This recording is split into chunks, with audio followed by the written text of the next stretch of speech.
Hola, ¿cómo están? Dios les bendiga rica y abundantemente en este nuevo clase de blasfemia contra el Espíritu Santo.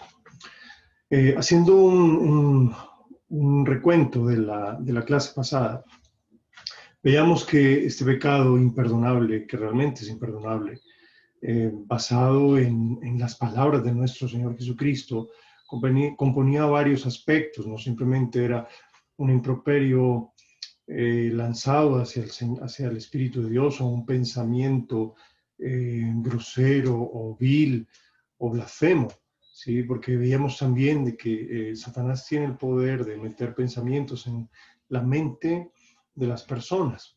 Veamos que este pensamiento y esta actitud de la blasfemia contra el Espíritu Santo tenía que ver, ¿verdad?, con el rechazo voluntario, con conocimiento de causa, de la obra del Espíritu de Dios en la persona de Jesucristo, porque recordemos que el Señor Jesús fue bautizado con el Espíritu Santo, recibió toda la plenitud del Espíritu Santo cuando Juan el Bautista lo bautiza en el río Jordán, y cómo el Padre da testimonio de este bautismo y da testimonio de que Él era el escogido, Él era el Hijo del bendito, Él era el Mesías esperado, el Cristo, el ungido. Y veíamos cómo el Señor hace todas las obras a través del poder del Espíritu Santo. Su enseñanza era a través del Espíritu Santo, era conforme el Padre le decía a través del Espíritu Santo. Sus milagros, sus sanidades, sus enseñanzas, su predicación, absolutamente todo era por el poder del Espíritu de Dios. Entonces, cuando el Señor sana y se presenta esta circunstancia de la sanidad milagrosa de este hombre mudo y sordo, pero al mismo tiempo su liberación, porque estaba atado por Satanás, todas las personas vemos allí en Mateo que decían, ¿no será este el Cristo?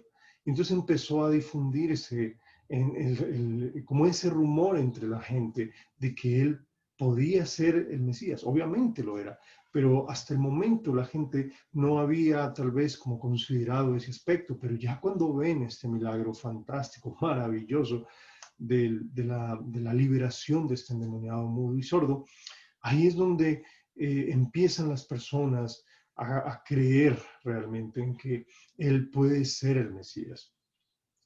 A lo que los fariseos, en ese momento, escribas y fariseos, pues obviamente tenían dos opciones. Una era aceptar que eso venía de Dios, y si aceptaban que venía de Dios, entonces, pues todas las personas, como hacían caso, obviamente, los fariseos, porque eran los líderes religiosos en ese momento, pues todas las personas iban a creer, todas las personas iban a aceptar que Jesús hacía todas las cosas por el poder de Dios, que no era ningún impostor, que no era ningún blasfemo, que no era ningún mentiroso, sino que verdaderamente él era el cumplimiento de todas las profecías del Antiguo Testamento con relación al Mesías prometido.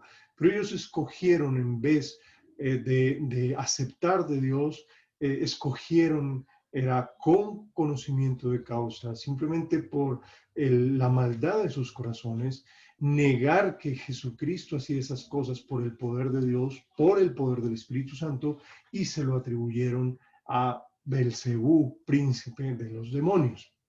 Entonces vemos que esta blasfemia contra el Espíritu Santo es simplemente el rechazo abierto, con conocimiento de causa voluntario, ¿sí? No es ignorancia, no es por desconocimiento, ¿sí? Sino es con conocimiento de causa, al ver las manifestaciones gloriosas del poder de Dios, rechazarlo en una completa y abierta rebeldía e incredulidad, y atribuírselo al poder de las tinieblas. Son esos dos aspectos importantes allí en este tema de la blasfemia contra el Espíritu Santo, ¿sí?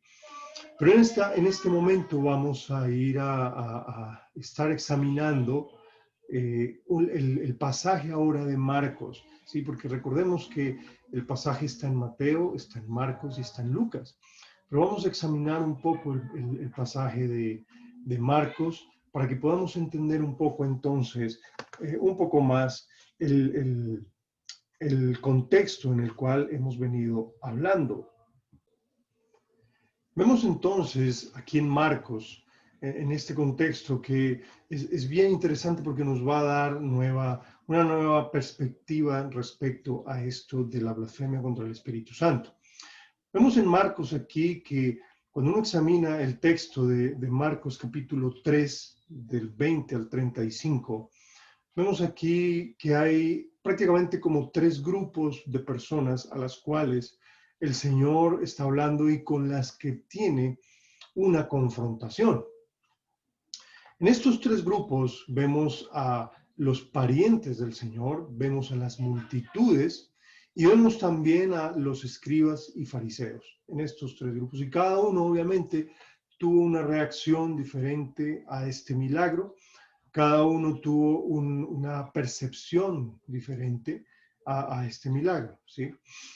Vamos a empezar un poco con las multitudes para poder darnos cuenta un poco qué fue lo que sucedió allí. Las multitudes las encontramos en el versículo 20, en el versículo 32, son las que realmente, las que dicen, no será este entonces el Mesías, ¿sí? También lo vemos en Mateo 12, pero todas las multitudes, la gente que estaba alrededor de Jesús presenciando este milagro, es lo que abiertamente ellas dicen, y de pronto sale como esa chispa de fe, obviamente producido por el ministerio del Espíritu Santo, ¿sí? Y ellas son las que dicen, no será este el Cristo. Pero después cuando los fariseos cuestionan al Señor y blasfeman el poder y la autoridad del Espíritu Santo, la persona misma del Espíritu Santo, ahí es donde todas las multitudes vuelven otra vez a cambiar y empiezan a decir, bueno, no, de pronto no es él, o ningún hombre ha hablado como este hombre, y otros, de Nazaret nunca se ha levantado profeta, bueno, en fin, ¿cierto? Y vemos una característica de estas multitudes y es la inestabilidad, porque son así, ¿no?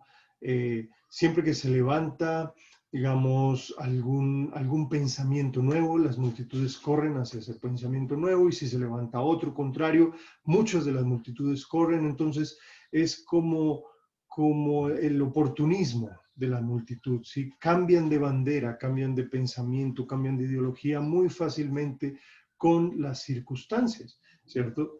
Pero y cuando realmente se les confronta, y el mismo Señor las confrontó a estas multitudes, ellas y vieron el precio que había que pagar por seguirlo, inmediatamente pues rechazaron y dicen, si este es el precio que hay que pagar, esta es muy dura palabra es esta, como lo vemos en Juan capítulo 6, cuando el Señor multiplica los panes y los peces. Entonces vemos como esa característica de las multitudes, que son oportunistas, cambian de bandera, son inestables, como si siguieran al mejor postor. Y luego de esto encontramos a los parientes de Jesús, que era su madre, eran sus hermanos, lo vemos ahí también en los versículos 21, ese contexto, y el 31, y aún ni siquiera sus hermanos creían en él, porque el Señor Jesús tuvo más hermanos. Uno de ellos fue Judas, el que escribió la epístola de Judas en el Nuevo Testamento, otro fue Santiago o Jacob, que escribió también la epístola de Santiago en el Nuevo Testamento, y encontramos que sus familiares ya no creían tampoco en él, ¿cierto? Y decía que estaba loco porque vinieron a tomarlo para llevárselo a la casa porque pensaban que estaba fuera de sí, pensaban que estaba haciendo cosas indebidas que no entendían, ¿cierto? Y que ellos, obviamente, al conocerlo y al saber quién era Jesús y vivir pues con él y convivir con él, ellos no podían entender quién era el Señor. Hasta ese momento no lo sabían, ¿sí? No podían comprender su obra. Y entonces por eso llegan allí a ese lugar y dicen, no, está loco, está fuera de sí, llevémonoslo, ¿sí? Ahora, ¿por qué creían que él estaba loco? No lo sé. ¿Qué fue lo que escucharon? ¿Sí? ¿Qué fue lo que vieron?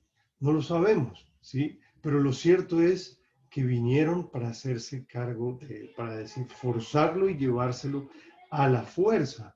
Entonces vemos también este grupo de personas allí, ¿no? Y luego lo vemos en el versículo 31, el Señor, cuando estaba enseñando después de todo después de toda esta confrontación que él tiene y cuando declara el pecado imperdonable de la blasfemia contra el Espíritu Santo, lo vemos enseñando otra vez a las multitudes y vienen sus hermanos, ¿cierto?, para llamarlo. Y dice, mi madre y mis hermanos son los que hacen la voluntad de Dios. Y luego pasemos rápidamente al otro grupo, que ahora sí son estos escribas, fariseos, ¿cierto? Y este grupo es el que concluye, este grupo es el que juzga, ese es el que da un veredicto acerca de Jesús, ¿cierto? Las multitudes, recuerda que estaban indecisas, decían, ¿será el Cristo? ¿No será el Cristo? ¿Cierto? Pero es que el Cristo cuando venga hará más obras que las que éste hace. O sea, realmente estaban impactadas por todas las obras. ¿Sí? Como lo vamos a ver un poco más adelante, ese era uno de los testimonios que Jesús dio para que creyeran en él. ¿Sí? Entonces las multitudes pues estaban en el dilema, estaban diciendo, bueno, creemos o no creemos, ¿sí? Pero no habían emitido un juicio. Sus parientes pues decían que estaba loco, ¿sí?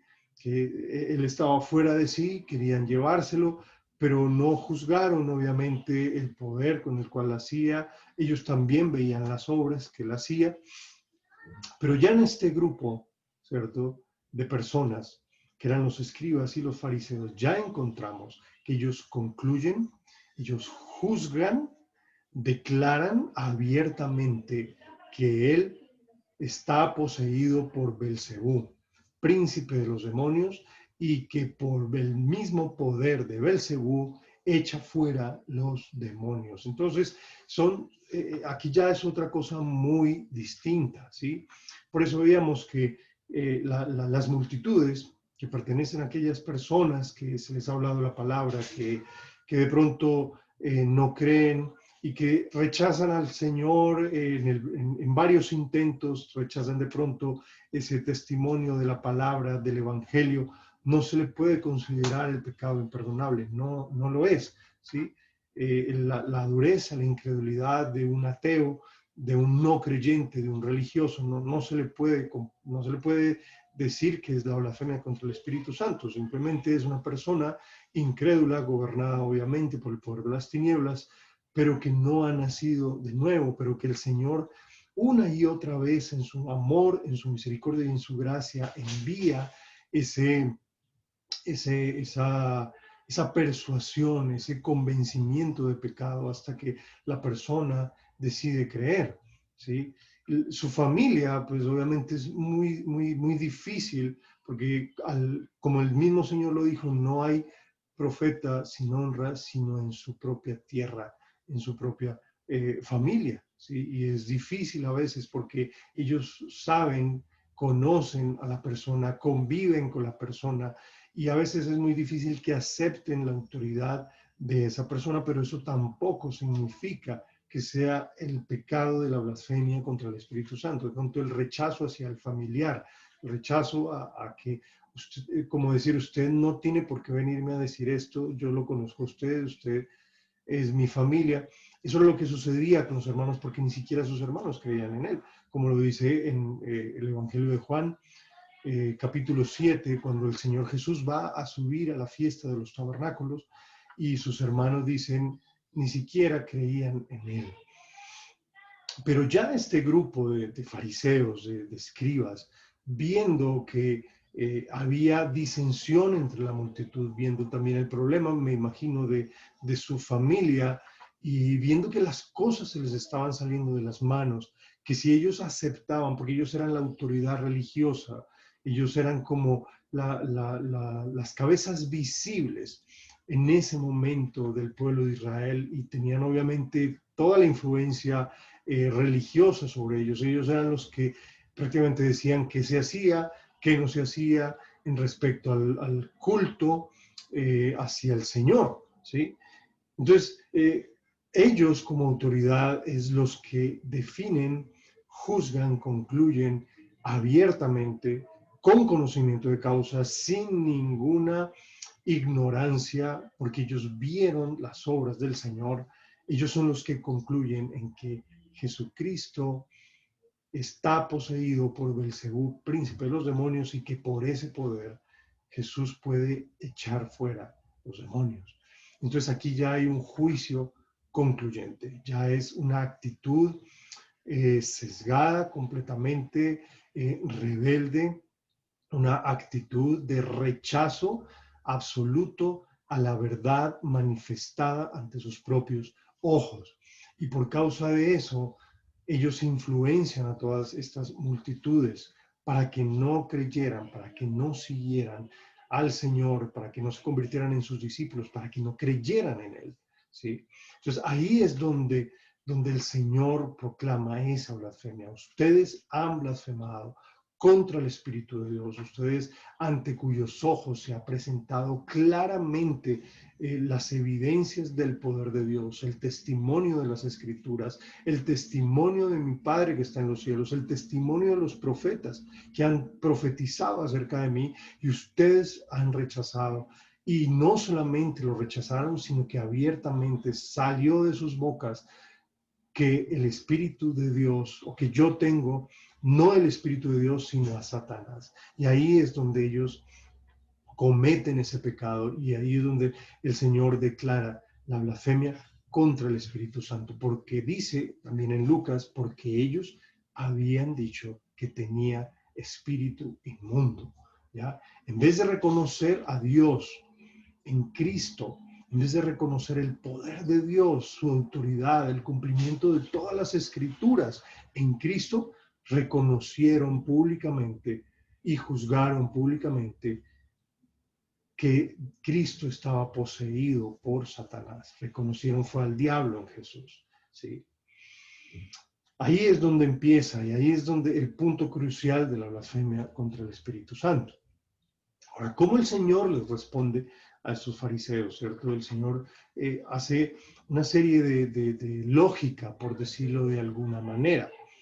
Esta lógica lo que hace es responderle a los fariseos para poder enseñar también primero a las multitudes lo equivocado que estaban ellos, y también exhortarlos y reprenderlos y decirle que eso lo que ellos estaban diciendo no era verdad. Y el Señor empieza a hacer una lógica aquí. Entonces, lo primero que le dice es que Satanás jamás va a trabajar en su propia contra. Él jamás va a dividirse, él jamás va a expulsarse a sí mismo, porque el reino suyo caería. Y ahí es donde está la lógica del versículo de Marcos capítulo 3, del versículo 23 al 26. Dice, si una casa está dividida contra sí misma, cae. ¿Sí? Si un reino está dividido contra sí mismo, cae. Si Satanás echa fuera a Satanás, ha llegado su ruina. ¿Sí? Y obviamente que esta gente lo estaba entendiendo. ¿Sí? No había una razón valedera. Sus pensamientos y sus declaraciones y sus juicios eran erróneos cuando el Señor les empieza a responder. ¿Sí? Ahora, la segunda parte con que el Señor los confronta, ¿cierto? Aquí con esta lógica que Él les da, ¿sí? Es que Jesús actúa con el poder del Señor, ¿sí? En el versículo 27, ¿sí? Si yo entonces echo a los demonios por el poder del Espíritu Santo, por el dedo de Dios, ¿sí? Entonces ciertamente el reino de Dios ha llegado a vosotros, ¿sí? Y ahora, ¿por qué el Señor les dice eso? Porque Jesús estaba por encima del diablo, por encima de Satanás, ¿sí? Y por eso les da esa declaración. Dice, yo no estoy trabajando con Satanás, yo estoy por encima de Satanás. Y yo vine para deshacer las obras de Satanás, ¿sí? Y soy mayor que Satanás, y tengo un poder y autoridad mayor que el de Satanás, porque el mismo Señor había descendido de lo alto, había sido bautizado con toda la plenitud del Espíritu Santo, y el Padre mismo había dado testimonio de él. ¿Sí? Entonces por eso les decía, yo actúo es con el poder de Dios, por eso se puede expulsar los demonios. ¿Sí? Él tenía toda la autoridad. ¿Ya? Y esto nos deja una enseñanza tremenda, es el engaño y la mentira, el arma que Satanás usa para engañar y generar incredulidad en las personas, para que no crean en él. Recordemos que él es la serpiente antigua, el dragón, ¿sí? Que es rebelde, que es mentiroso, que es engañador. Por eso el Señor lo describe con esas palabras. Dice, Él es padre de mentira. Cada vez que Satanás habla mentira, es padre de mentira. Y en otra ocasión, en Juan capítulo 8, el Señor les dice, vosotros sois de vuestro padre el diablo, porque los deseos de vuestro padre queréis hacer. ¿Sí? Entonces, el Señor claramente con esta segunda declaración los confronta y les dice, no es cierto, porque yo tengo una autoridad mayor que la de Satanás, ¿sí? Y por eso puedo expulsar los demonios. El otro punto con que el Señor les responde a esta gente es en que habían, si él echaba los demonios por el poder de Belcebú o por Belcebú, ¿por quién lo echaban sus hijos? ¿Cierto? ¿Y qué es lo que significaba eso? O sea, en ese momento habían rabinos, habían prosélitos judíos, me imagino, también, pero más que todo eran estas personas que habían aprendido esta de echar fuera a los demonios, habían, por decirlo así, exorcistas, ¿cierto? Que lo hacían. Recordemos también las palabras cuando algunos discípulos, unos apóstoles del Señor Jesús les dicen que vieron a alguien echando fuera demonios en tu nombre, ¿sí? Y se lo prohibimos porque no nos sigue. Y el Señor es donde le dice, no se lo prohíban, porque nadie hay que pueda hablar mal de mí si está en mi contra. Entonces por eso el Señor les dice, no, déjenlo. Porque en ese momento en Israel sí habían ciertos judíos exorcistas que podían y tenían como esa autoridad de echar fuera a los demonios, ¿sí? Entonces, la lógica del Señor es, si yo los echo por Belcebú, entonces sus hijos, estas personas, entonces, ¿por qué poder los echan? Y obviamente, pues la respuesta a esa pregunta era también por el poder de Satanás. ¿Sí? Si él los echaba, si Jesús echaba fuera a los demonios por el poder de Satanás, pues también estos rabinos judíos a los cuales ellos atendían, también entonces tendrían el poder de Satanás para echarlos. ¿Sí? Fue una confrontación que el Señor paso a paso les fue dando. ¿Sí? Y la otra parte es que si ellos rechazaban el poder con el cual echaba fuera a los demonios, entonces abiertamente se estaban condenando a ellos mismos, porque Jesús echaba a los demonios por el poder del Espíritu Santo. ¿Sí? Esa fue esta lógica tan tremenda que el mismo Señor usó para poderlos confrontar y rechazar las afirmaciones y la afirmación más bien que decían que él echaba a los demonios por Belcebú, príncipe de las tinieblas. Ahora, hay algo muy tremendo, muy importante en esta situación, ¿cierto? Y es que el Señor siempre va a trabajar en el corazón del creyente. Recordemos que una de las funciones del Espíritu de Dios es crear conciencia de pecado en las personas, o sea, convencer al mundo de pecado, ¿sí? Y esa es una de las labores. Y todos nosotros, si llegamos a creer en el Señor, si nosotros tuvimos fe para creer, y para arrepentirnos fue por el ministerio del Espíritu de Dios, ¿sí? Porque claramente el Señor lo dice, cuando Él venga, convencerá al mundo de pecado, de justicia y de juicio, ¿sí? Entonces, la labor del Señor entonces es poder confrontar las vidas, confrontar los corazones para que ellos, su conciencia, en lo más íntimo de su conciencia, se revele el pecado de sus corazones. Entonces, cuando una persona abiertamente decide rechazar esa obra, ¿sí? Y atribuírsela a las tinieblas, no queda otra cosa sino una condenación. Recuerda lo que dice Juan capítulo 3 del 17 en adelante, dice que Jesús no vino a condenar al mundo, sino para salvar al mundo, ¿sí? Pero dice, pero la condenación consiste en que los hombres amaron, aceptaron, abrazaron más las tinieblas que la luz. ¿sí? En eso consiste la condenación. Por eso no había otra opción, no había otro chance de salvación para ellos cuando voluntariamente desde sus corazones, ¿cierto? Por la maldad de sus corazones, por el endurecimiento de sus corazones, por la incredulidad, por los celos, por la amargura, por la ira que tenían contra el Señor, pronunciaron esas palabras de que él tenía espíritu inmundo. ¿Sí? Abiertamente lo rechazaron. No había ninguna otra opción de salvación entonces para ellos. Pero miremos algo muy importante aquí, ¿cierto? Que es algo para tener en cuenta. Y esto se encuentra en el Evangelio de Juan, en el capítulo 5. Vamos a examinar esto aquí. ¿Por qué? Porque este pasaje que el Señor habla, obviamente no está relacionado, no está en el mismo tiempo y lugar contra la situación que sucedió con la cual el Señor enseñó la blasfemia del Espíritu Santo, sino tiene que ver con los testimonios o las fuentes de testimonio que el Señor proclamó, que daban testimonio de él. Sí, y esto es muy importante porque al ver y al conocer esta parte, ¿cierto? Estas fuentes que dieron testimonio del Señor, es donde podemos entender que una tras otra, esta generación de escribas, de fariseos, ¿cierto? Rechazaron y por eso no había otra fuente de testimonio, porque ellos habían rechazado una y otra vez todo el testimonio que el Señor estaba dando acerca de su persona, de que Él era el Cristo, el Mesías, el ungido de Dios, el Salvador del mundo. ¿Sí?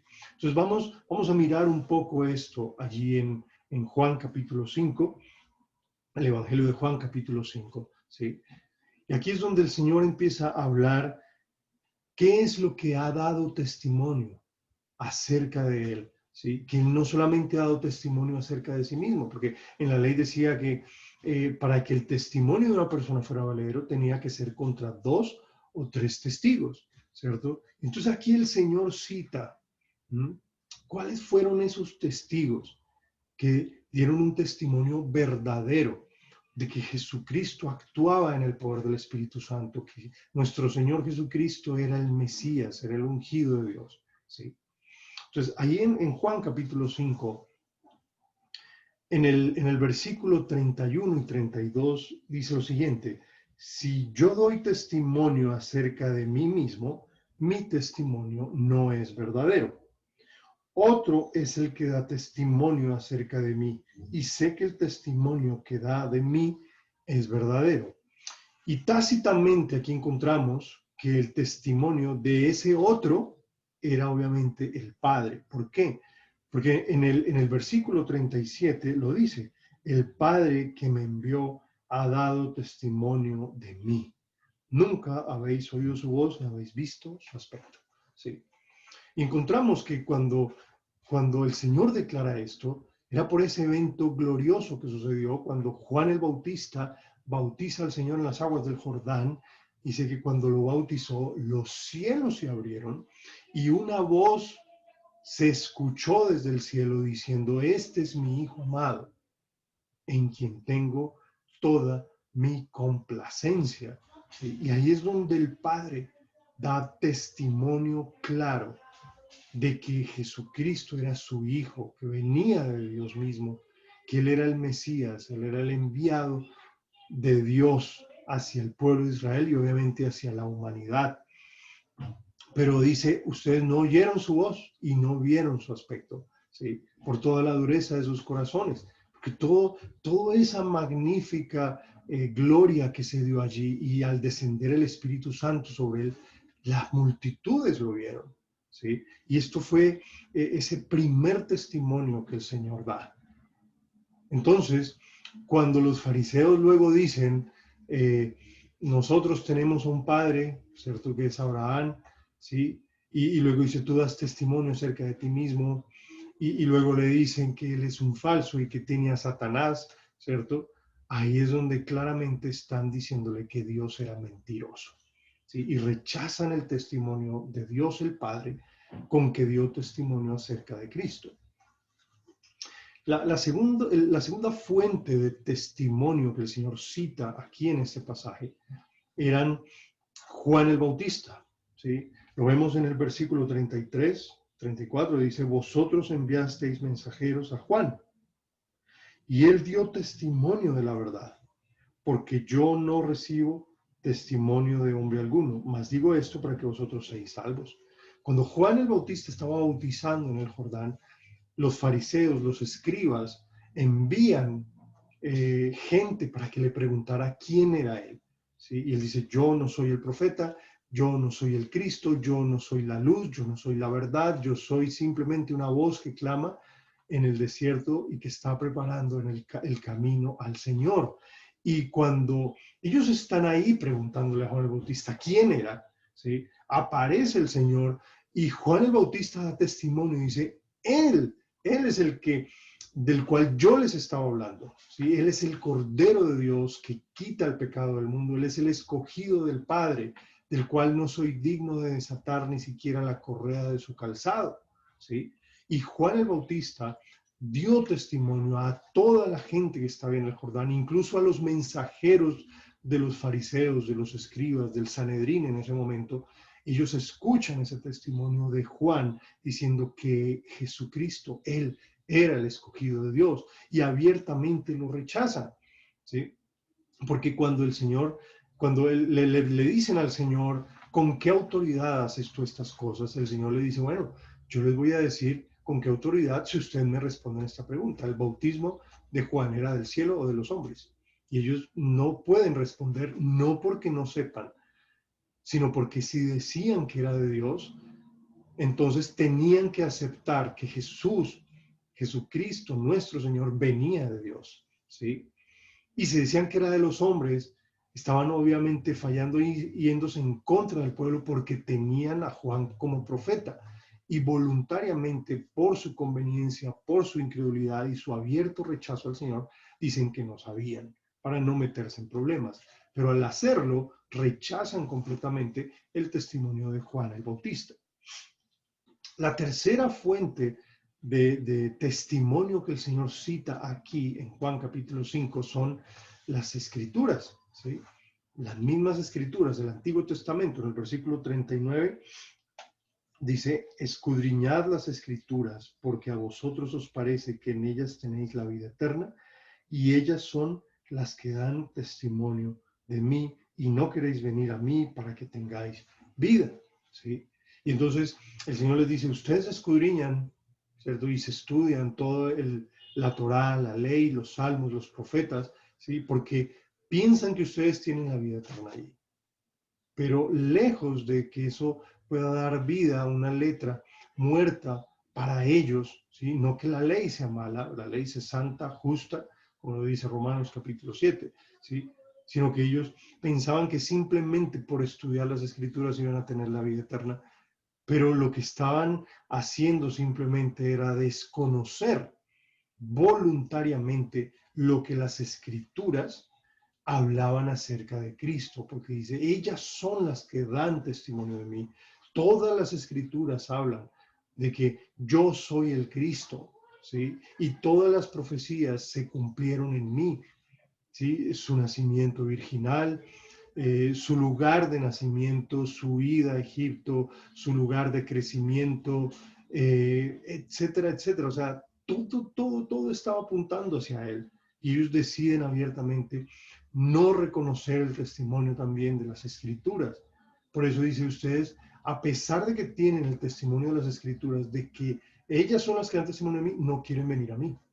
¿Sí? Entonces, fíjate, dice, no quieren venir a mí. No es que digan, están confundidos o tienen un velo, no querían. ¿Sí? Una decisión abierta, una decisión con conocimiento de causa, no quieren venir a mí. La otra fuente, la cuarta fuente de testimonio era Moisés. ¿Sí? Fíjate lo que dice en el versículo 45, dice, no penséis que yo voy a acusaros delante del Padre, a quien os hay quien os acusa, Moisés, en quien tenéis vuestra esperanza, porque si creyeseis a Moisés, me creeríais a mí, porque de mí escribió él. ¿Ya? Y entonces Moisés, que ellos lo tenían como el gran profeta de Israel, ¿cierto? Como el gran líder al cual ellos veneraban, ¿sí? Decía, ustedes no creen tampoco a Moisés. O sea, fíjate la profundidad de la incredulidad de ellos. ¿Sí? Era simplemente un rito religioso, un cascarón religioso. Dice, ustedes no creen a Moisés, porque si ustedes creyeran a Moisés, me creerían a mí, porque Moisés escribió de mí. ¿Ya? Cuando el Señor le revela a Moisés, dicen, profeta de en medio de ustedes les levantaré así como yo, les dijo Moisés, ¿cierto? Y tendrá la obligación de obedecerlo y seguirle y en todas las cosas que él mande. Y el que no obedezca, yo le pediré cuenta. ¿Sí? Así dice en Deuteronomio. Entonces, Moisés escribe del Señor también, ¿ya? Pero ellos no creyeron el testimonio de Moisés tampoco, ¿sí? Y como última medida, aparecen las obras que Jesús mismo hacía por el Espíritu de Dios, ¿sí? Eso lo encontramos en el versículo 36, dice, yo tengo mayor testimonio que el de Juan, hablando de Juan el Bautista, porque las obras que el Padre me dio para que cumpliese las mismas obras que yo hago, dan testimonio de mí, que el Padre me ha enviado, ¿sí? Y este es el otro punto que el Señor les presenta como el testimonio, las fuentes de testimonio que estaban hablando en ese momento y dando testimonio permanente acerca de la deidad de Cristo, su carácter mesiánico, ¿sí? Como el enviado de Dios, como el Hijo de Dios, como el Cristo y el Mesías. ¿Sí? Y entonces, cuando los fariseos rechazan la obra de Cristo, que él hacía por el poder del Espíritu Santo, ¿sí? Y vuelvo a ser enfático en esto, abiertamente y voluntariamente, con conocimiento de causa, ¿cierto? Y rechazan esas obras que el Señor hace, ¿sí? Y no solamente las rechazaron aquí con esta circunstancia que sucedió alrededor de la blasfemia contra el Espíritu Santo, que fue la liberación de este endemoniado mudo y sordo, sino que ellos rechazaron también muchas de las obras cuando Él las hacía en el día de reposo, ¿sí? Cuando abría los ojos a los ciegos, ¿cierto? Ellos rechazaban eso y no querían reconocer que Jesucristo venía de Dios. Hasta el mismo Nicodemo, ¿cierto? Que va de noche para evitar ser confrontado y ser visto allá en el Sanedrín, porque él hacía parte del Sanedrín. Él mismo reconoce y dice, yo sé que tú vienes de Dios porque nadie puede hacer estas cosas a menos que venga de Dios, ¿cierto? Y él, ¿por qué lo dice? Porque abiertamente estaba prohibido por toda el Sanedrín, ¿cierto? Que a cualquiera que diera testimonio de Jesús, de que él hacía las cosas en el nombre de Dios, fuera expulsado de la sinagoga. Por eso Nicodemo va encubiertamente, ¿sí? Y por eso cuando el Señor sana al ciego de nacimiento, en Juan capítulo 9, él da testimonio de Jesús, dice, si es pecador, yo no sé si sea pecador, lo único que sé es que yo estaba ciego, ahora veo, ¿cierto? Y les dice, ese hombre viene de Dios porque nadie puede hacer estas obras, nadie le puede abrir los ojos a un ciego de nacimiento que no venga de Dios. Y ahí es cuando él les dice, y si ustedes también quieren hacerse sus discípulos, él realmente viene de Dios. Y es cuando lo injurian, ¿cierto? Lo calumnian, y le dice, lo maldicen y lo expulsan de la sinagoga, porque ellos habían dado ese mandamiento, todo aquel que confesare que Jesucristo venía de parte de Dios y creyeran en él, fueran expulsados de la sinagoga.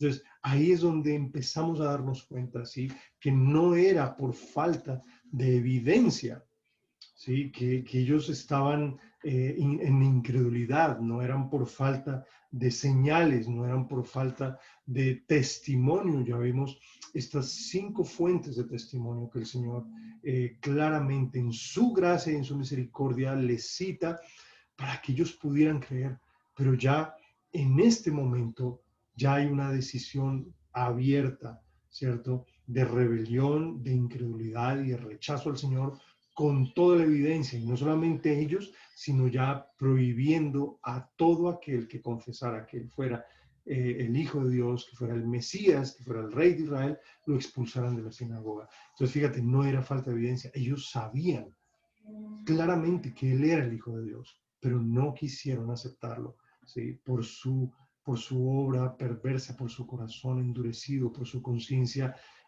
cauterizada, no querían reconocerlo, ¿sí? Ahí es donde se gesta este pecado imperdonable. Y ya obviamente es el pecado de la lengua, cuando de la abundancia de sus corazones, ¿sí?, salen todas esas palabras injuriosas y blasfemas, ¿cierto?, atribuyendo a Jesús el poder de las tinieblas, ¿sí? Entonces, es tremendo esto, ¿no? Si ellos entonces rechazaron esos testimonios, ya no había nada más que hacer, ¿sí? ¿Por qué? Porque sus obras eran hechas por medio del Espíritu de Dios. Sería el último testimonio, las obras, las cuales ellos rechazaron, ¿sí?, después de haber rechazado el testimonio del Padre. Por eso el Señor dice: al que habla una palabra contra el Padre, contra el Hijo, le será perdonado. Rechazaron el testimonio del Padre, rechazaron el testimonio de Juan el Bautista, no creyeron a sus mensajeros, como el mismo Señor después lo dice en otra parábola, rechazaron las Escrituras de plano, ¿sí? Simplemente era un cascarón, ¿cierto?, de piedad religiosa que ellos estudiaban simplemente. Rechazaron al mismo Moisés, porque Moisés escribió de Cristo, y por último rechazan las obras del Señor que hacía por el poder del Espíritu Santo. Entonces, fíjate, no era un problema de solamente desconocimiento, de ignorancia, no era un problema por falta de evidencia, no era un problema de falta de revelación, era un problema moral. Es decir, sé que es verdad, pero no quiero aceptar la verdad, no quiero creer. Y ahí es donde, por último, sale la blasfemia de sus vidas, ¿sí? Sale la blasfemia de sus corazones, ese pecado de la lengua, blasfemar contra el Señor y decir que tenía un espíritu inmundo, ¿sí? Ahora, lo tremendo de esto es, al rechazar el testimonio de Jesucristo, y como veíamos que el Señor Jesús enseñó, ¿cierto?, fue por la sabiduría y la unción del Espíritu Santo, ¿sí? Fue Dios el Padre a través del Espíritu Santo obrando en Cristo, obrando los milagros que él hacía, era el Espíritu Santo a través de él, ¿sí? Porque a él dice la Escritura que no se le dio el Espíritu con medida, ya en Juan capítulo 3, versículo 34, a él no se le daba el Espíritu por medida, se le dio totalmente sin medida, ¿sí? Porque él envió al Señor. Entonces, todo lo que hacía era por el poder del Espíritu Santo. Y si era por el poder del Espíritu Santo, entonces tenemos que entender esa obra del Espíritu Santo, ¿sí?, al cual los fariseos rechazaron. Y ya es para terminar, para concluir, para ver que no había otra posibilidad de salvación para esa gente y habían cometido ese pecado imperdonable. En Juan capítulo 14, 15 y 16 aparece una serie de obras que el Espíritu de Dios iba a hacer en los creyentes, ¿sí? Y los fariseos, al rechazar al Señor y decir que era un espíritu inmundo, iban a rechazar obviamente por defecto toda la obra del Espíritu Santo en ellos, ¿sí? Obviamente, una de ellas, pues, es no podían nacer de nuevo, como el mismo Señor se lo dice a Nicodemo, ¿sí? Es interesante ver cómo Nicodemo le pregunta: sabemos que tú vienes de Dios, porque ninguno que hace estas obras no puede venir sino solamente de Dios. Pero el Señor lo que le responde es: tienes que nacer de nuevo, de agua y de espíritu, ¿sí? Al rechazar la obra del Espíritu Santo en ellos, rechazaban la única posibilidad de tener vida eterna, de nacer de nuevo, ¿sí? Pero ahí en Juan 14 En el versículo 26 hay algo muy tremendo. Dice, mas el Consolador, el Espíritu Santo, a quien el Padre enviará en mi nombre, Él os enseñará todas las cosas y os recordará todo lo que yo os he dicho. ¿Sí? Si ellos rechazaban entonces al Espíritu de Dios y blasfemaban contra el Espíritu de Dios, ellos rechazaban entonces la verdad, ¿sí? Ellos estaban rechazando la enseñanza de Jesucristo, ¿sí? El evangelio de Jesucristo como el mismo Dios, el Padre, le había dado a Jesús que hablara, ¿sí? Ellos rechazaron entonces el evangelio de la salvación, porque el Espíritu Santo era el que les enseñaba todas las cosas. En ese momento, otra vez, obviamente a través de Jesús, ¿sí? Pero entonces ellos rechazaron el evangelio de salvación. Mira lo que dice Juan 15:26. Dice, pero cuando venga el Consolador, a quien yo os enviaré del Padre, el Espíritu de verdad, el cual procede del Padre, Él dará testimonio acerca de mí. ¿Sí? Entonces, esto es otro punto crucial. Si ellos decían que era Satanás, entonces, ¿cómo podían entonces aceptar el testimonio que el Espíritu Santo estaba dando acerca de Jesús, que Él era el Mesías, que Él era el Hijo del bendito? No podían, obviamente, y perdieron por su incredulidad y por su abierto rechazo hacia el Señor, perdieron esa salvación tan grande y ese testimonio y la oportunidad de entender que Él era el escogido de Dios, porque Él era el que daba testimonio de Cristo. ¿Sí? Mira lo que dice en Juan 16:8. Dice, cuando Él venga, convencerá al mundo de pecado, de justicia y de juicio. De pecado por cuanto no creen en mí, de justicia por cuanto voy al Padre y no me veréis más, y de juicio por cuanto el príncipe de este mundo había sido ya juzgado. Entonces ellos rechazan, porque desde el principio ellos resistieron al Espíritu Santo, resistieron su obra, su labor, ¿sí? De que los estaba convenciendo de pecado. Dice, los va a convencer de pecado, ¿sí? Por cuanto no creen en mí. Pero ellos abiertamente lo rechazaron. Y a pesar de que sus conciencias una y otra vez los acusaban, decidieron silenciar sus conciencias e irse abiertamente en contra del Señor y no aceptaron esa conciencia de pecado. Y si no hay una aceptación de esa conciencia de pecado, ¿cómo podrá haber arrepentimiento? Es imposible, ¿sí? Por ello, el Señor le dijo, si ustedes no creen que yo soy, moriréis en vuestros pecados. Tremenda declaración que hace el Señor allá en Juan capítulo 8. ¿Sí? Si no creyereis que yo soy, moriréis en vuestros pecados. Y ellos no quisieron aceptar ese testimonio donde los redarguía el Espíritu Santo por llamarlo el Seú. Obviamente rechazaron toda esa oportunidad de arrepentirse, ¿sí? De justicia, porque ellos estaban persiguiendo una justicia propia basada en las obras, ¿sí? Basadas en el cumplimiento de la ley, pero ahora una total hipocresía. Por eso el mismo Señor dice, sepulcros blanqueados, generación de víboras, ¿cierto? Hijos del infierno. Bueno, toda una clase de adjetivos obviamente reales y verdaderos que ellos mismos hacían, ¿sí? Más allá de su apariencia externa, el Señor sabía lo que había en sus corazones y por eso el Espíritu Santo convence de justicia. No es la justicia humana, ¿sí? No es la justicia por obras, no es la justicia propia. La única justicia es por la fe en Jesucristo. Por eso dice, de justicia porque me voy al Padre, ¿sí? Y no me veréis más. Era la fe en ese momento, en el Evangelio, lo que iba a salvar a las personas, ¿sí? No era su justicia propia. Y por último, de juicio, por cuanto el príncipe de ese mundo ha sido ya juzgado, ¿sí? Entonces, era un abierto testimonio de que el Señor había juzgado a Satanás, había atado al hombre fuerte, lo venció en la cruz, juzgó al diablo y sus demonios y triunfó sobre ellos en la cruz del Calvario. No era un simple juicio mentiroso como el de los fariseos, el de los escribas, al decir que no venía de Dios, sino que por el poder de Satanás echaba fuera a los demonios. No solamente era eso, ¿sí? Era un juicio verdadero y absoluto de que el Señor juzgó al príncipe de este mundo, ¿sí? Lo ató, porque ellos decían que era por el poder de Satanás, pero no era el poder de Satanás, era el Espíritu de Dios obrando en Cristo, ¿sí? Y por eso juzgó a Satanás. Ahora, lo otro, la otra parte que ellos se negaron a recibir del Espíritu de Dios, el Señor mismo lo declaró en Juan 16:13.